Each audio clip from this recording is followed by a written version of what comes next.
नमस्कार दोस्तों, आज मैं आपको सुनाऊंगा नौकर राजा बन गया व्यापारी और राजा की कहानी।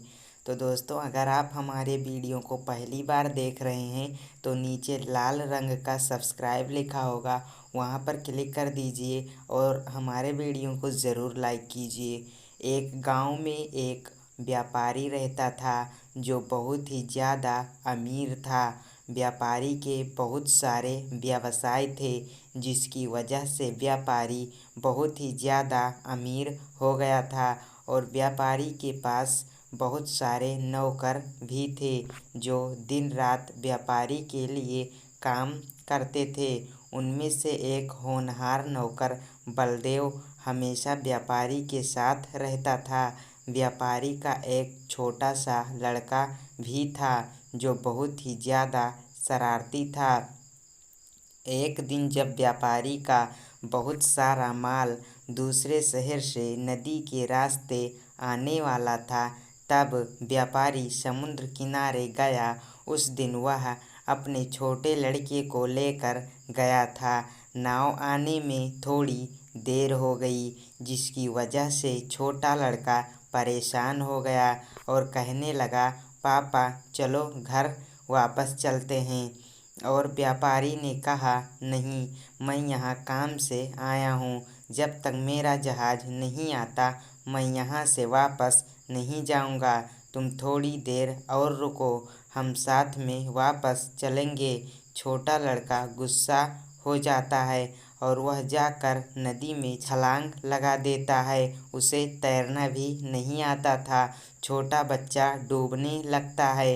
यह देखकर व्यापारी बहुत तेज चिल्लाने लगता है और कहता है, कोई मेरे बच्चे को बचा लो। और व्यापारी का कोई भी नौकर नदी में नहीं कूदता, लेकिन व्यापारी का सबसे होनहार नौकर बिना कुछ सोचे समझे नदी में छलांग लगा देता है और व्यापारी बच्चे को बचाकर ले आता है। इस तरह से व्यापारी बहुत ही ज़्यादा खुश होता है और कहता है, तुमने मेरे बच्चे की जान बचाई है, बोलो तुम्हें क्या चाहिए। बलदेव कहता है, साहब मुझे कुछ भी नहीं चाहिए, मैं आपका नौकर हूँ और यह मेरा फर्ज था।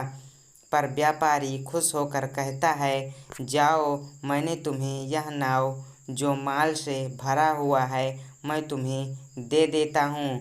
तुम इसे बेचकर बहुत ही अमीर बन जाओगे और अपनी ज़िंदगी अच्छे से गुजार सकते हो। बलदेव यह सुनकर बहुत ही ज़्यादा खुश होता है और कहता है, साहब आपका बहुत बहुत शुक्रिया, मैं आपका बहुत ही ज़्यादा आभारी रहूँगा। इस तरह बलदेव उस नाव को लेकर शहर की तरफ रवाना हो जाता है।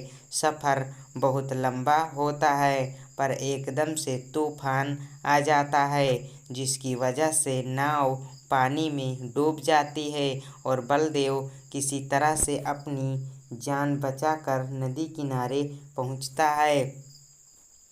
पर वह एक ऐसे टापू पर पहुंच चुका होता है जो उसके लिए पूरा अनजान था। उसके पास अपने खाने पीने के लिए कुछ भी नहीं था और जब वह टापू पर आगे बढ़ता है तो वहाँ पर जंगल ही जंगल होता है।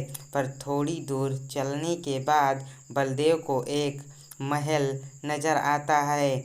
बलदेव जैसे ही महल के अंदर जाता है, महल के अंदर के लोग बलदेव को महाराज कहकर पुकारने लगते हैं। बलदेव यह सब देखकर हैरान हो जाता है और कहता है, मैं तुम्हारा महाराज नहीं हूँ, मैं तो एक गरीब इंसान हूँ। और वह सभी लोग बलदेव को महाराज की कुर्सी पर बैठा देते हैं और इस तरह से बलदेव को लगता है कि मुझे इस राजा की उपाधि को स्वीकार कर लेना चाहिए और इस तरह से बलदेव वहाँ का राजा बन जाता है। और बलदेव वहाँ के लोगों से पूछता है कि आखिर मुझे यहाँ का राजा क्यों बनाया गया है।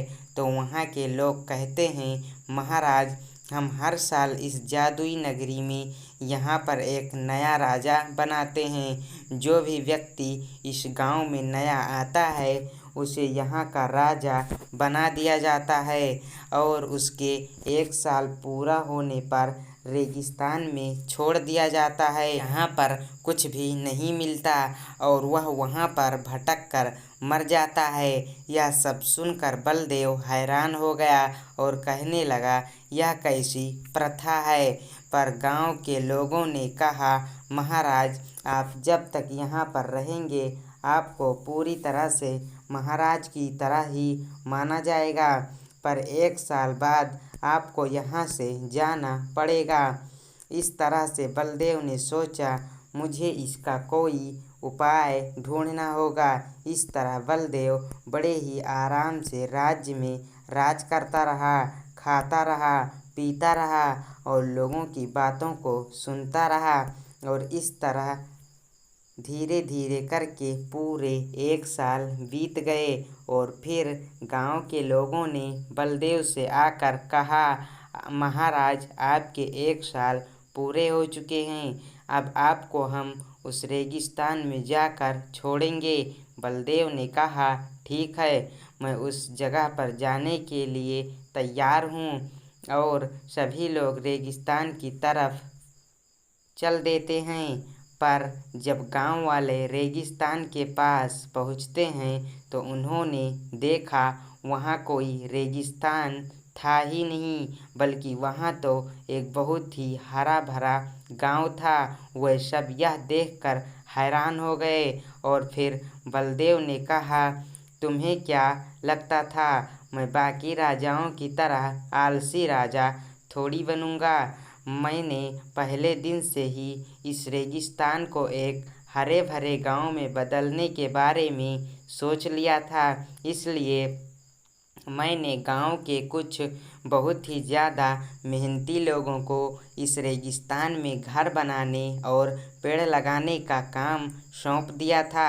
सभी की कड़ी मेहनत के बाद से रेगिस्तान पूरी तरह से एक खुशहाल गांव के रूप में बस गया है। यहाँ पर वह सभी गरीब लोग रहते हैं जिनके पास कोई भी घर नहीं था। इस तरह से गांव के लोग बहुत ही ज़्यादा खुश होते हैं और बलदेव को हमेशा के लिए वहाँ का राजा मान लिया जाता है और आगे चलकर बलदेव बहुत ही अच्छा राजा साबित होता है। तो दोस्तों इस वीडियो को लाइक ज़रूर करें और आगे भी इसी तरह की कहानियाँ सुनना है तो नीचे लाल रंग का सब्सक्राइब लिखा होगा, वहाँ पर क्लिक करके हमारे चैनल को सब्सक्राइब कर लीजिए। जय हिंद, मिलते हैं अगले वीडियो में।